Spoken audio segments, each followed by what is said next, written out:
Hello and welcome to The Obscure, a podcast describing interesting people that deserve to be better known. We take interesting characters from history, out of obscurity and into the limelight, focusing on a different character every episode. I'm Daniel Darkins. And I'm Nina Bickerton. We will be producing a new episode every fortnight, landing wherever you get your podcasts on a Saturday morning, if you're in the UK. Subscribe so that you don't miss each new episode. Hello everyone and welcome back to The Obscure. We have another episode today featuring the delightful Minna Heyman. Nina will be back very soon, but we've got a very able deputy in Minna. So Minna, are you ready for another take on an obscure but interesting person? Yep, absolutely. Go ahead. Excellent. And just before we start, how are you doing this week? I'm very well. Still boiling, but not to be expected to change anytime soon. So here we go. Okay, well, Indian Peter, who I'm going to be talking about today, and his name will become clear as we go through, he was a remarkable man. His life contained an awful lot of interesting, even when you compare it to the other people that we've discussed so far. He counts as particularly interesting. So it's a guy called Indian Peter Williamson. Now, in terms of my sources for today, there are 3 written sources that I'm going to be using, and 2 of those were written by Peter himself. Outside of the written information, my first inspiration for this was actually from another YouTube channel, and that's a YouTube channel called Scotland History Tours. And the host of that is a guy called Bruce Fumi. And that particular channel is one that I strongly recommend. He's very Scottish focused. He's a Scotsman himself. And he does some really excellent telling of stories. Good to know. So that's where I first... He really is worth looking at, Minna. Very interesting chap. But he manages to tell his stories in about 20 minutes. And we tend to take a little bit longer than that. We go into a little more depth than that. So I'm going to be relying on Peter's own books. And the first of those books, we've got more wonderful titles. The first of those books is called French and Indian Cruelty, exemplified in the life and vicissitudes of fortune of Peter Williamson, a disbanded soldier. Yet another spine-tingling narrative. Yes, indeed. Yes, and the second book, it's called The Travels of Peter Williamson Among the Different Nations and Tribes of Savage Indians in America. Both of those were written by the man himself in the second half of the 1700s. But the third source that I used was something called Amusing Prose Chapbooks, chiefly of the last century. It's wonderful because it's got a brief story of Indian Peter. It's also got the true story of Robin Hood. It's got the story of Jack the Giant Killer, and also the story of the trip that Daniel O'Rourke took to the moon. Ah, okay. In the realm of possibilities. Yes, in the realm of possibilities that an Irishman called Daniel could get completely drunk and wake up on the moon. It's a great story. It's a story for another day, but it's a wonderful read. But let's get into the life of Peter to start off with. He was born in the town of Aberdeen, which is a little tiny town not far from Aberdeen. So up in the Scottish Highlands. And he was born somewhere around 1730. Okay. Now, his parents sent him off to live with an aunt in the town of Aberdeen. Aberdeen is on the east coast of Scotland, quite far up the east coast, very much a fishing town, or certainly in the 1700s, it's very much a fishing town. It's now quite associated with the North Sea oil industry. Okay. And he was out playing with some chums one day where, to quote Peter himself, he was taken notice of by two fellows belonging to a vessel in the harbour employed in the trade of kidnapping. That is, stealing young children from their parents and selling them as slaves in plantations abroad. Wow. So he was abducted. He was around about 8 years old at the time and was encouraged onto the ship by the kidnappers, where he found that he was amongst a group of other boys of the same sort of age. Poor kid didn't realise he was being kidnapped. They didn't take him by force. They encouraged him onto the ship. So he started off by basically just playing games with the other boys. Yeah. But he wasn't allowed off. And he was kept on the ship for about a month. And that seems to be whilst the gang of kidnappers were going out and getting more boys so that they had enough to take a ship full over. So they remained in the harbour for a month? Yes. Jeez. While they were going out and getting more and more kids. And then once they got enough, they set sail for America. Wow. So, and again, the children wouldn't have known they were heading for America. They might have even known what America was. But hardly. So, but it does seem that the crew were better at kidnapping than they were at sailing.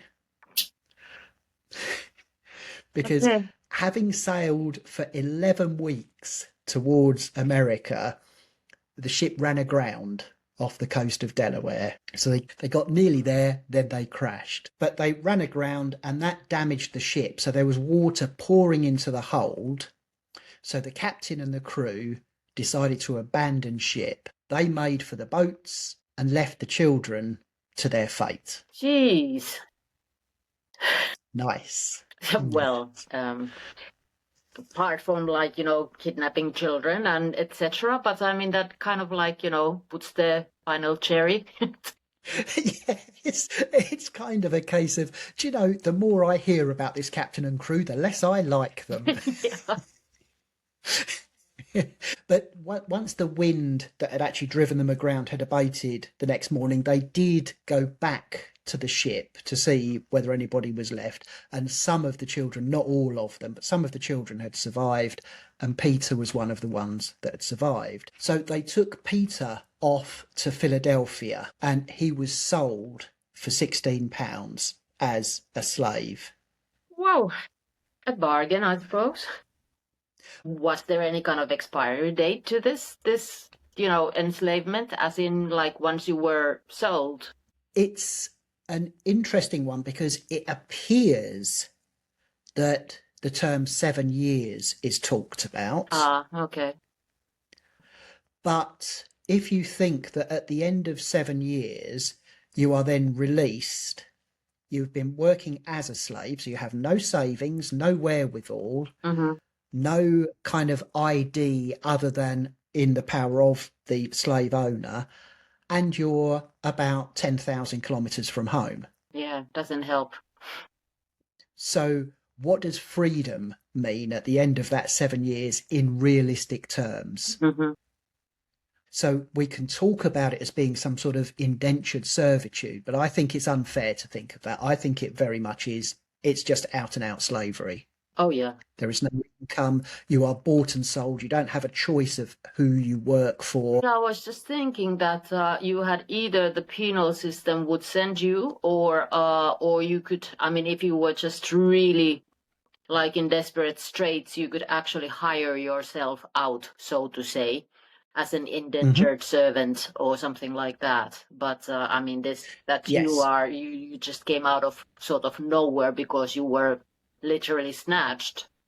It's a different thing. I think the biggest difference is that what you've just described there, and you're absolutely right, that's a good description of it, is that contract has to be signed willingly. Yeah. And you have to know what it is that you're signing. And of course, if it's an 8-year-old child that's just been abducted, they're not going to have signed anything willingly. They're not going to have known what they've signed. So No. So as far as I'm concerned, I would see that as very much slavery, but it is about definition, and Yeah. there are others that could consider it different. But how does Peter himself see it? He actually, I'm just going to read one paragraph where he talks about this, which is, thousands who have gone to these parts have met with more unpleasing fortune than myself. Many who are not kidnapped as I was, being ignorant what measures to take on going thither, contract themselves with some merchant or factor here, to serve a certain number of years in the plantations, where, when arrived, they often meet with very bad, and I may say cruel, masters, through whose barbarous treatment they are often induced to elope, to avoid servitude, or, more properly, slavery, under such tyrants. If this happens, their case is worse, for they are almost certain of being taken again, as none are allowed to travel without a pass, and then, for every day they have been absent, they must, after the expiration of their contract, serve a week, and pay such sums of money as the master shall advertise for taking and bringing them back, or serve a certain time in lieu thereof. So if you offered yourself for a contract and you decide, I'm not keen on this, and you run away for a week, the owner, the contract master, will pay someone to go and get you, which you will then owe the master. Yeah. And if you run away for 7 days, you'll have to do an extra 7 weeks at the end of the term.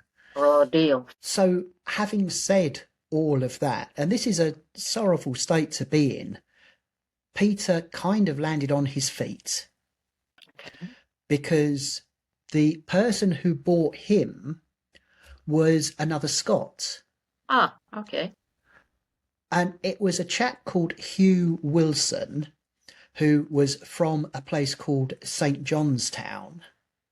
And I happen to know that you have been through St. Johnstown, although the name might not mean anything to you because we don't call it that anymore. We now call it Perth in Scotland. Okay. Okay. And it seems that he kind of took Peter under his wing a little bit, to the extent that he didn't really make Peter work very hard until he was about 12 years old. That's an easy life when you're not made a full working slave until the age of 12.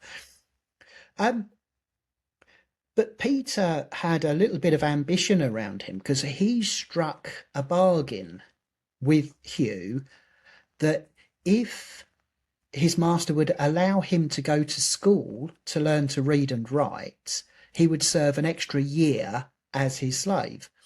And Hugh agreed to that on the condition that he would only go to school during winter time because he was a farmer. Yeah. And during the summer, too much farm work to do. So for the next 5 years, Peter spent winters also attending school as well as doing the work on the farm.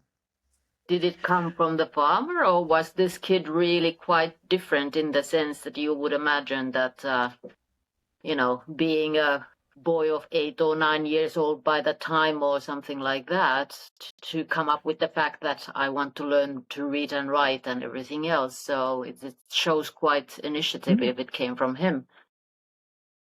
It does. I wonder where that did start. It may be, of course, that Peter thought that the only way out of here is with some sort of education, or it may be that Hugh, having taken Peter under his wing to an extent, said, you need to make something of yourself, and to do that you need to read and write. It's an interesting one.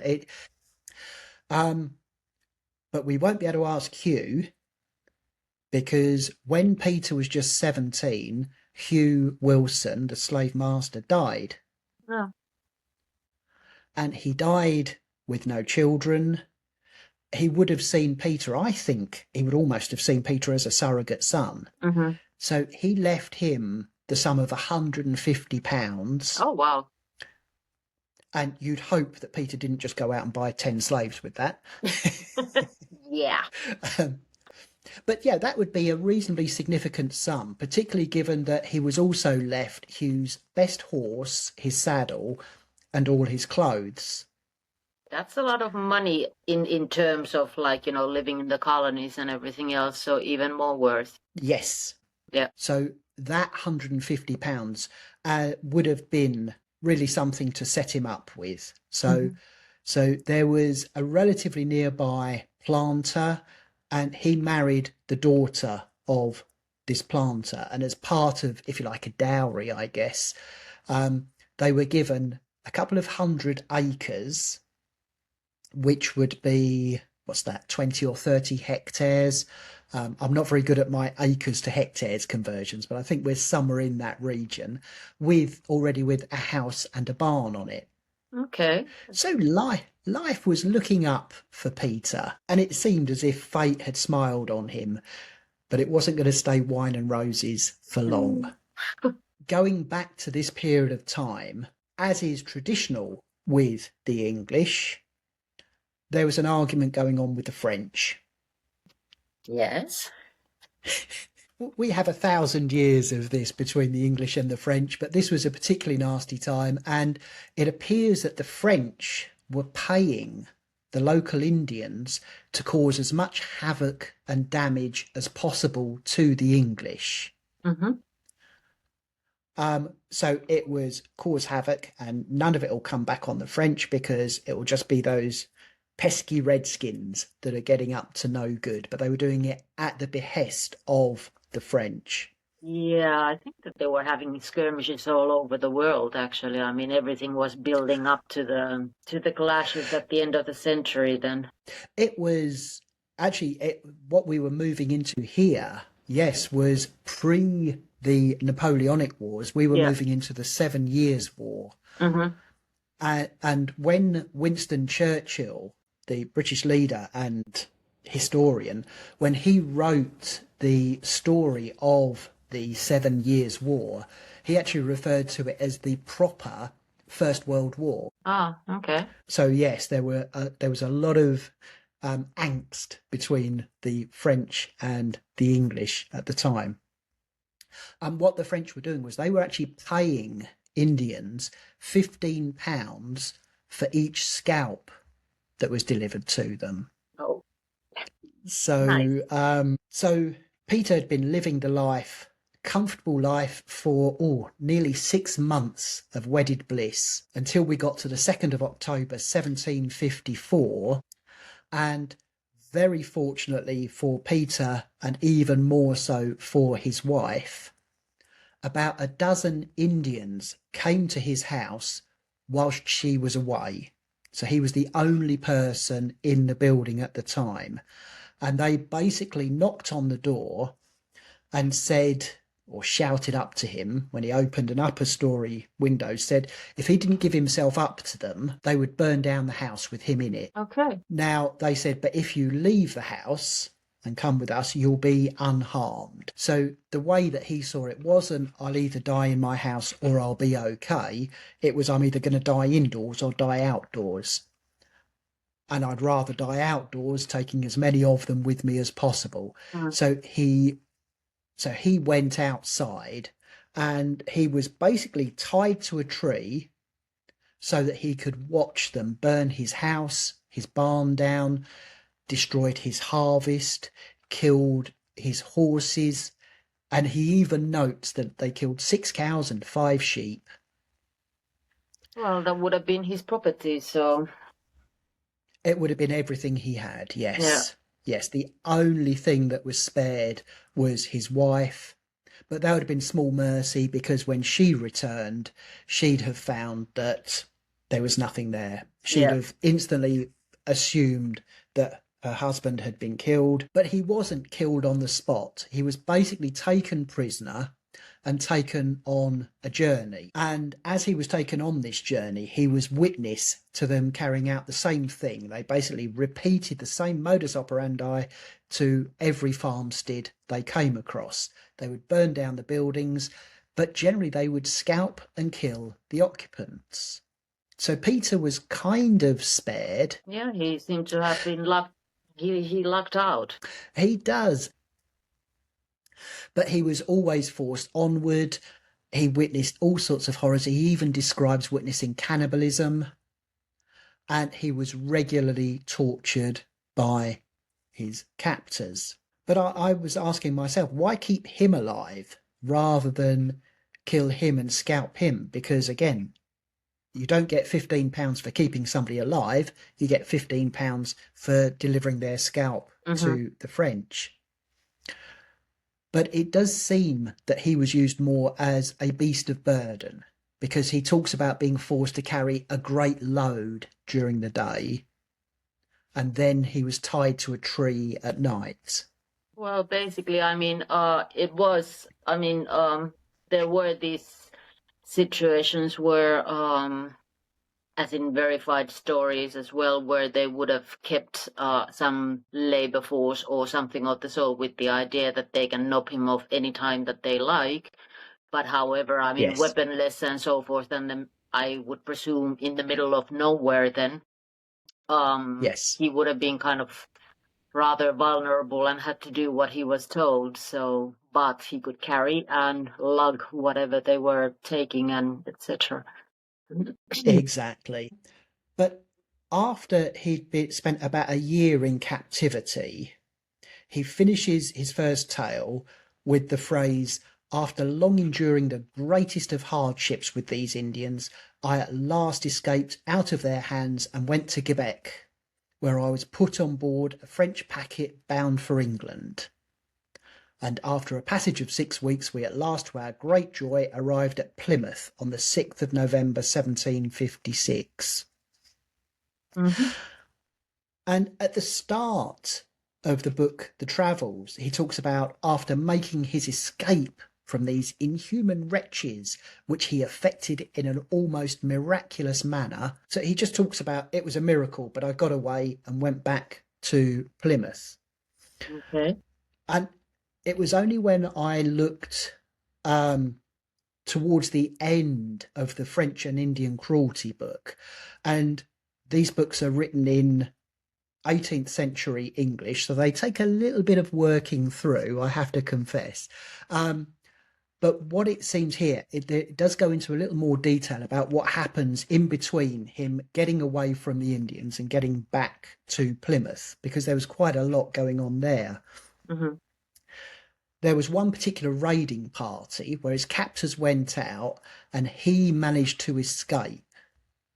He ran off. Now, when they tied him to the tree, they'd also take away all of his belongings, all of his clothes.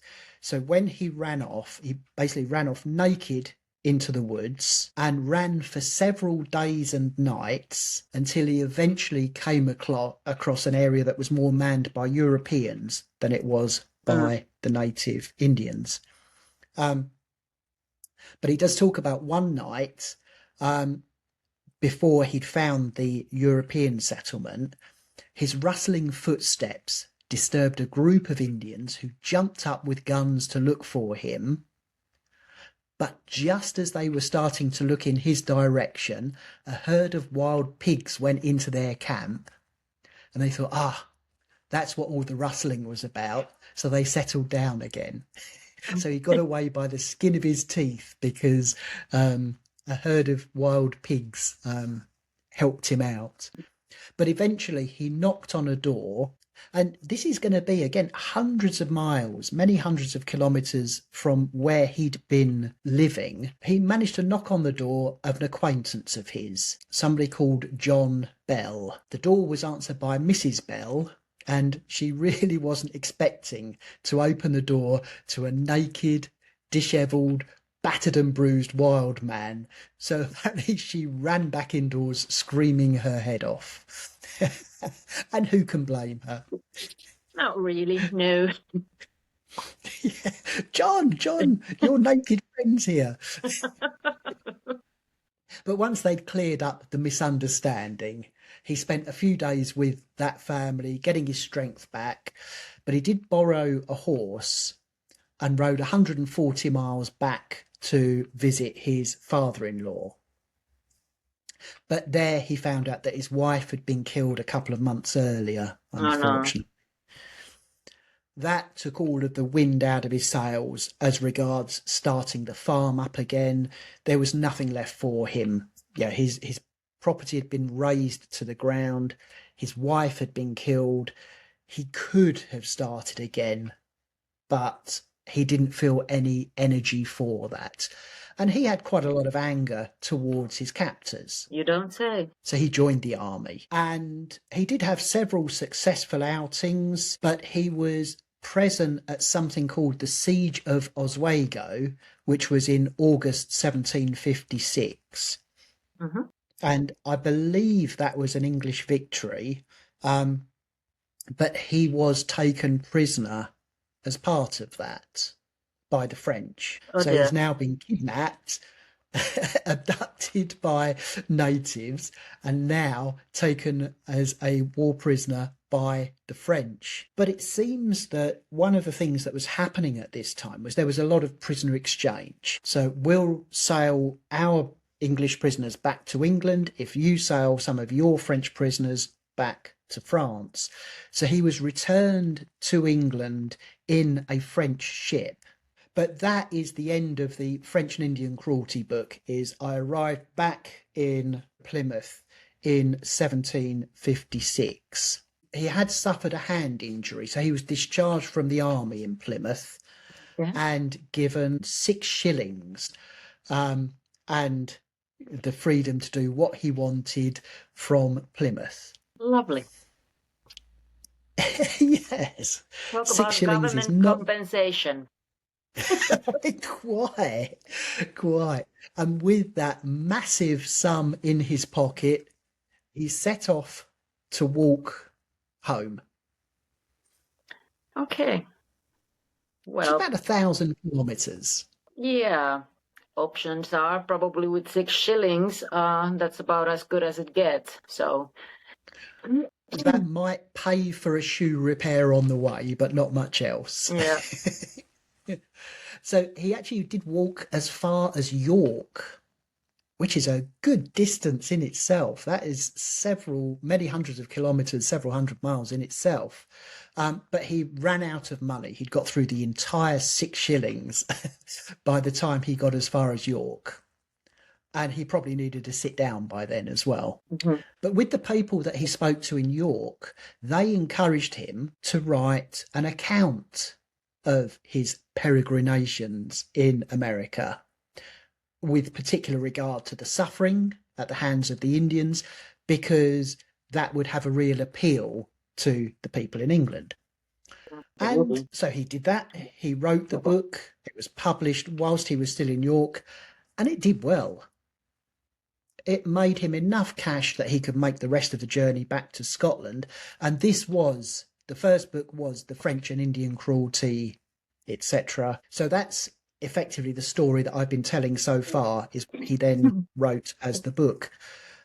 But as part of the publicity for the book, he would actually dress up as a Delaware Indian.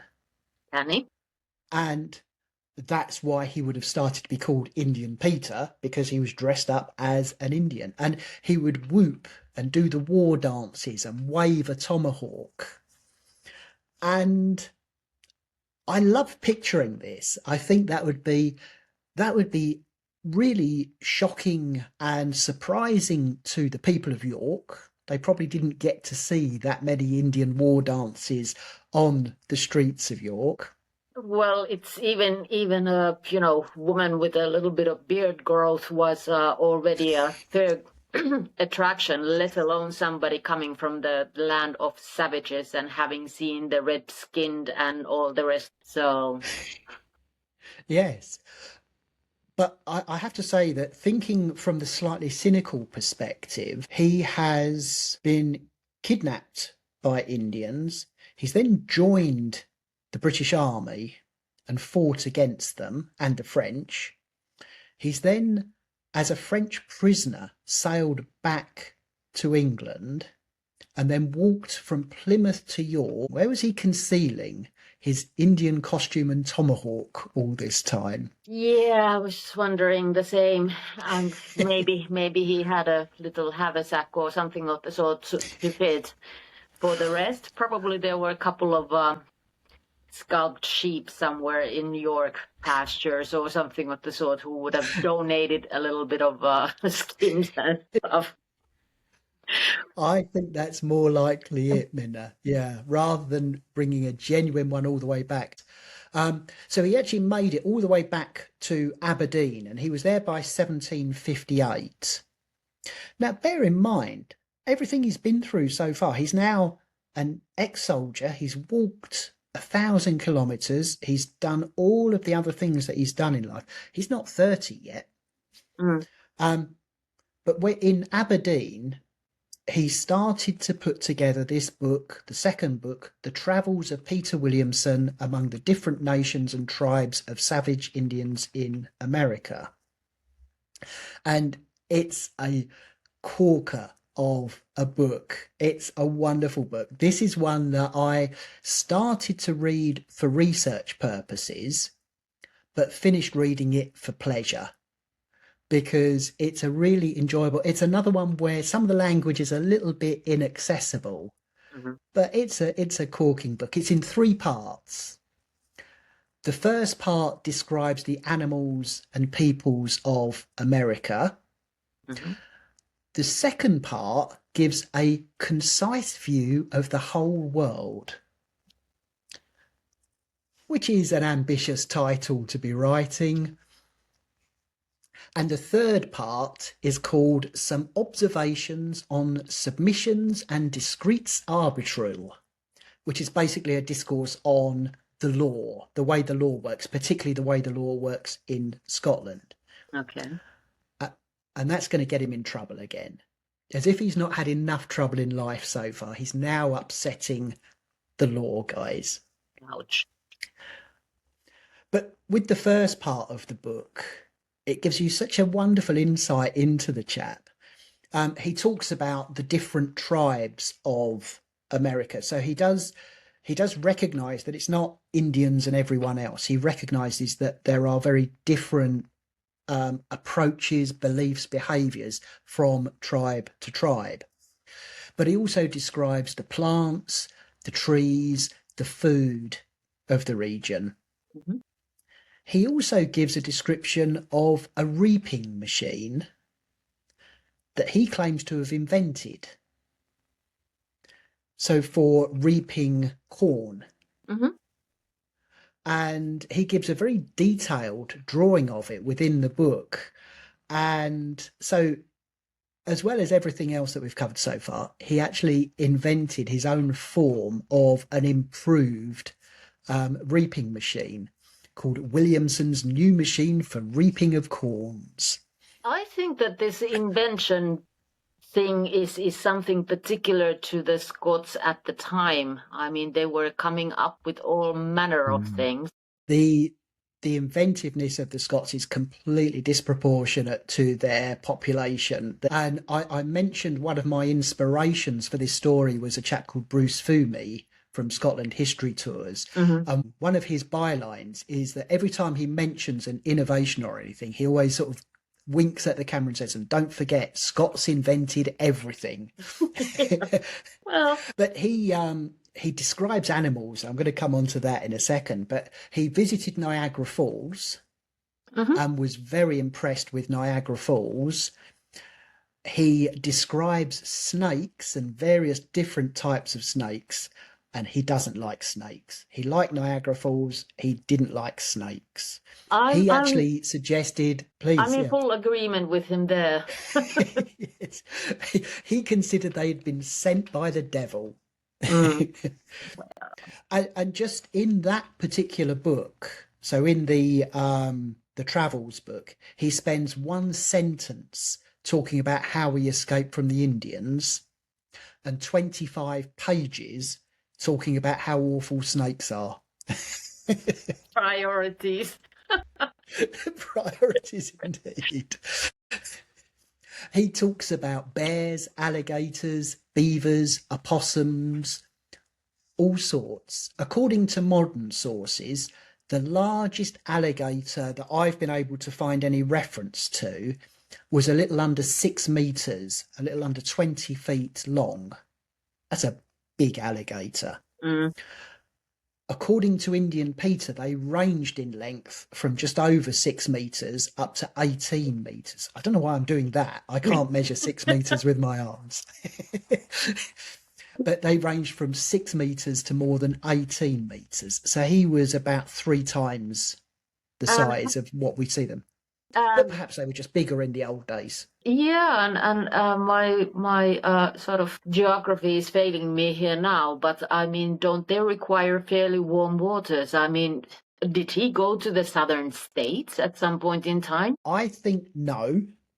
I think maybe he talked to somebody who had talked to somebody who knew somebody whose uncle had.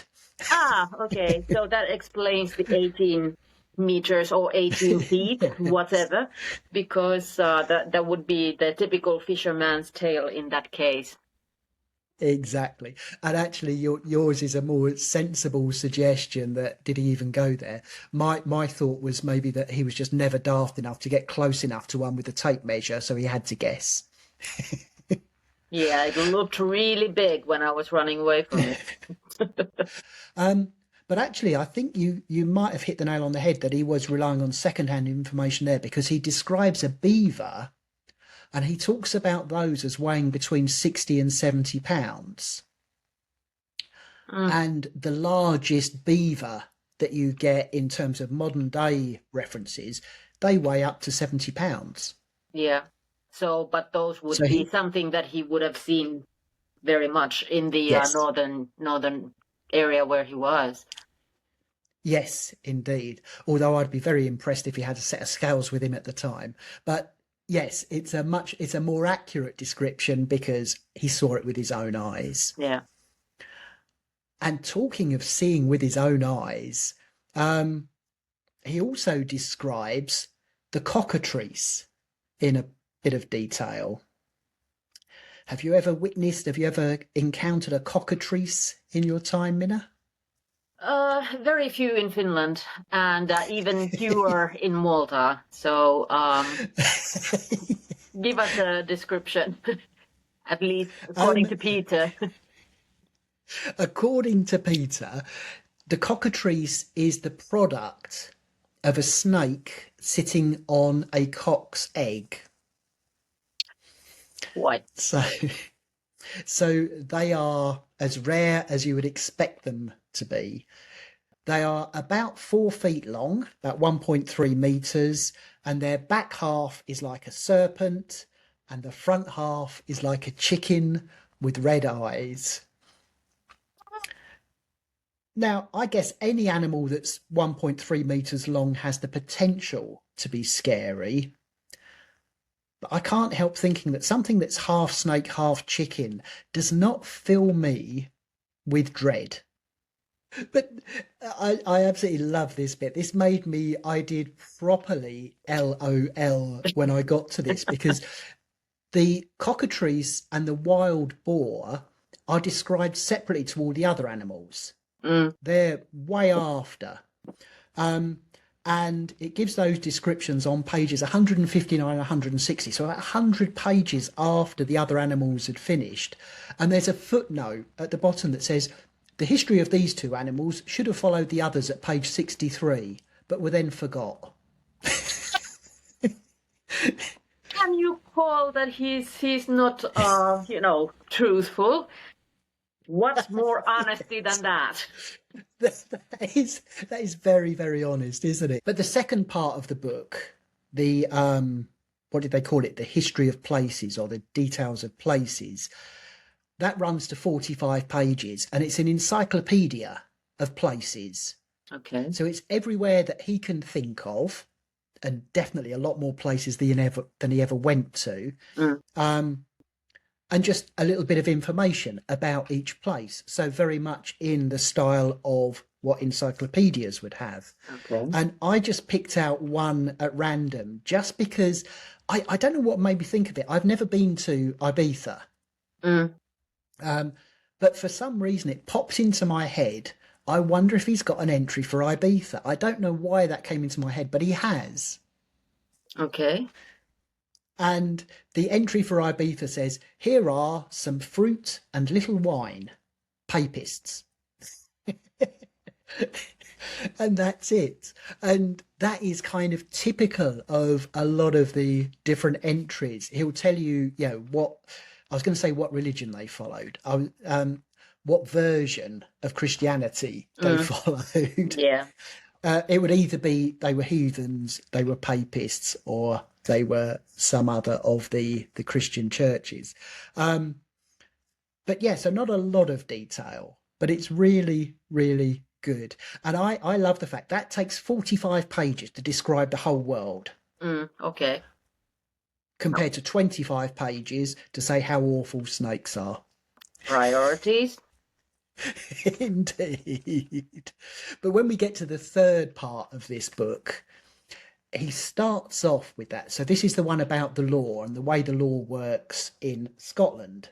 And that should be a perfectly good, perfectly interesting, perfectly reasonable section of any book. But he starts by talking about the horrid crime of stealing children. Fair enough. Then goes on to talk about bribery, corruption, and falsehoods within the legal system. Ouch. And what it's quite clear that he's suggesting is that kidnapping children in Aberdeen would not and could not happen without the assistance, the involvement of the lawmakers, the law enforcers. Well, he might have a bit of a point there, not maybe lawmakers or whatever, but considering that if that boat or ship was in harbor for that length of time, and you have children disappearing. I mean, he was living and being raised by his aunt, etc., who must have taken notice of him to a certain extent, that he was actually there and going to school and etc., all this, that he all of a sudden just up and disappears. And there must have been, well, considering the number of children that they nabbed, makes you wonder. I mean, everything considered, I don't think that Aberdeen was that large a city that you would just have children disappearing willy-nilly without any... I think absolutely children would have been missed. Yes. Yeah.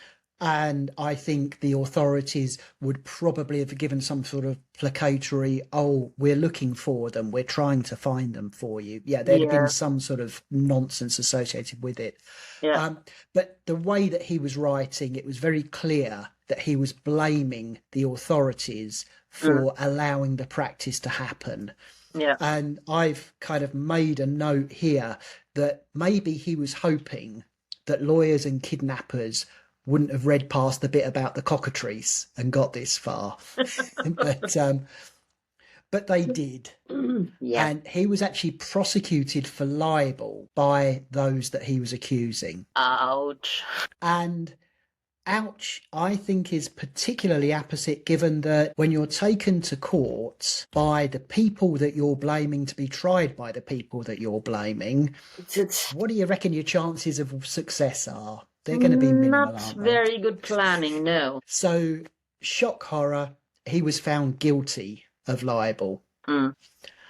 And the outcome of this particular case was he was given a fairly hefty fine. There was an order that all his books be burned, and he was banished from Aberdeen. Now, I was wondering that I think they would have felt a little bit safe, because we're talking about a trade that involves sending people halfway around the world. You're not really going to expect one of them to find their way back again and say, this is what happened. And write a scathing book about it either. So it probably came as a bit of a surprise to them that they'd found a book written firsthand by somebody that was in town. So he left Aberdeen and set up in Edinburgh. And he was able to establish a coffee shop just off the Royal Mile. Okay. And the Royal Mile is in Edinburgh's Old Town. Mhm. although at the time they probably just called it the town. Yeah. But this coffee house was popular, and it was actually popular with local lawyers. So he went from upsetting lawyers to having lawyers as customers. And when they heard his story, they said, you should sue them magistrates back again. But if you sue them from Edinburgh, the trial would have to be held in Edinburgh. You'll have a much better chance. And he successfully sued the Aberdeen magistrates back for the fine and got a nice little damages award in 1763. So he's still only 33. This is that's probably 3 or 4 years after the initial case. And he was even able to get awarded damages for his initial kidnap from them. Oh, wow. Well, finally. So he must have had some good lawyers drinking in his coffee shop, and he must have had good coffee. Free coffee all around if you persecute I'm my sure case. there would have been complimentary lattes for life for the for the lawyers that helped him out. And that basically gave him enough money that he could now open a tavern and a printing press. Ah, two things going very well in Edinburgh. Yes, absolutely. And he opened those in an area called the Lucken Booths. So he was able to print his own books, and they sold quite well. But then he also added to his printed oeuvre in 1773 when he published an Edinburgh Street Directory. Ah, okay. So it was a list of all of the streets and closes making up Edinburgh. And that would have been a complicated directory, I would imagine, because Edinburgh feels, on the times I've been there, it feels like it's actually built on 3 different layers. Yeah. So it's a very complex city, and that would have been the same back in the 1770s as well. But he basically gave the addresses of businesses and notable people, the addresses of shops and taverns. Well, I think that because of what you just described, it would have been a, big seller, I think. I think it's the sort of thing that would make money coming and going. Yeah.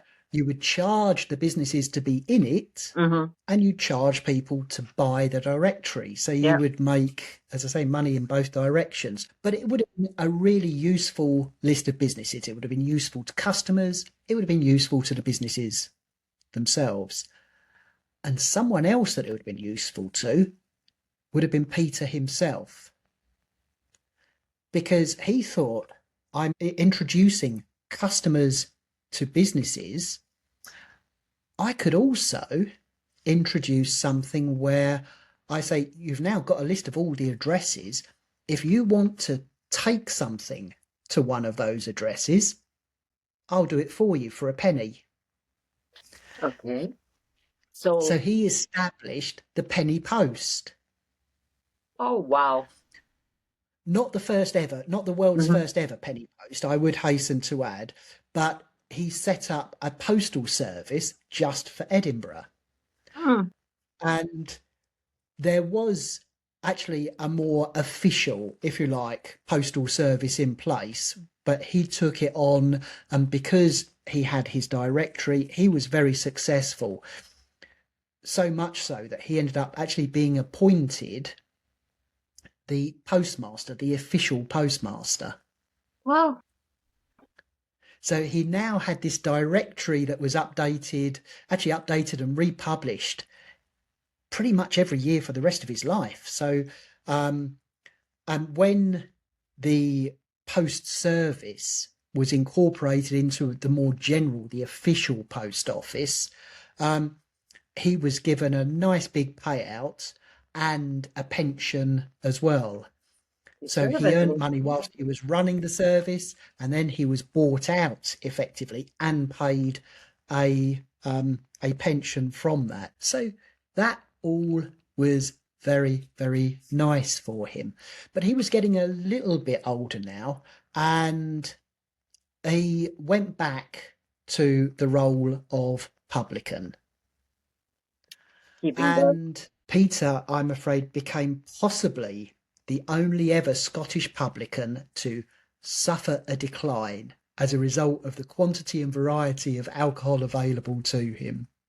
And he did die. Hold on, the definition here. He suffered a decline in his own health or in earnings. Which one?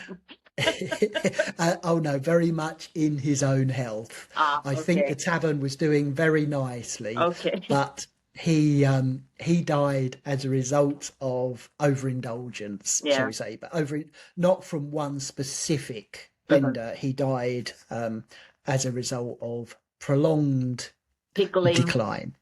He died in 1799, so not far before his 70th birthday, which, as we've discussed in other episodes, that's not a young man in the 1700s. Not at all. And for all of the depredations that he had faced, I think living till nearly 70 is pretty good. There would have been many of his shipmates that went out to America that wouldn't have seen their 9th birthday, let alone their 69th birthday. Oh, yeah. Because of the shipwreck off the Delaware coast. We do know where he is buried. He is buried in a burial ground called Old Calton Burial Ground, which is on Calton Hill in Edinburgh.